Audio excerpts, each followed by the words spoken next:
The movie is about a young, fine Nigerian man and his brother. They were involved in an accident that ended up unaliving his brother and made him crippled. So he took the bitterness, he internalized the anger, the hate, the bitterness, and everything, and he got to him. Then it made him, he did not want to accept love because he felt like he was the reason why his brother was dead, and he didn't see any reason to be alive. And then he would frustrate every caregiver that was sent to him until the main girl came along. And then when the girl came along, the girl, I loved the fact that she would put him right in his place. So she wasn't like every other person that was scared. She's someone that is very, very strong willed.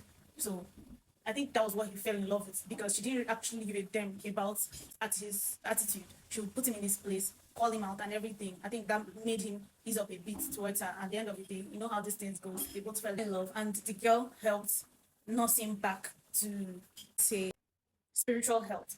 Meanwhile, he was still crippled.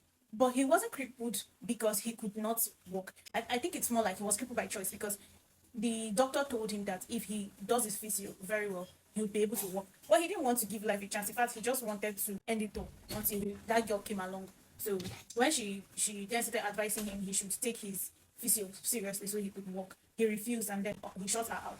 And then she left. And I loved the fact that after he shot her out, she left. She didn't stay there and try to do any of those anyways. So she he finally came back running and begging.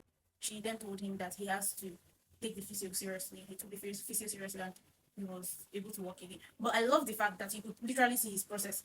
He tried several times, he failed, he tried and failed. And I love the fact that the people that did the movie, they didn't do it it was not like he tried once, tried twice, and then you now see that he's able to walk. This one, you literally see the processes. Anybody that has been involved in an accident that has left you unable to walk, it's something that you could relate to. Me as a person, I could relate to it, because there are times when, especially when you want to start walking again, there are times when you try, you fail, you try. It's not like because you feel like I should be able to walk, you just be able to stand up and start walking. No, you see the processes. Different times he even gave up and he was able to walk. They ended up getting married, and I guess they lived happily ever after. I guess.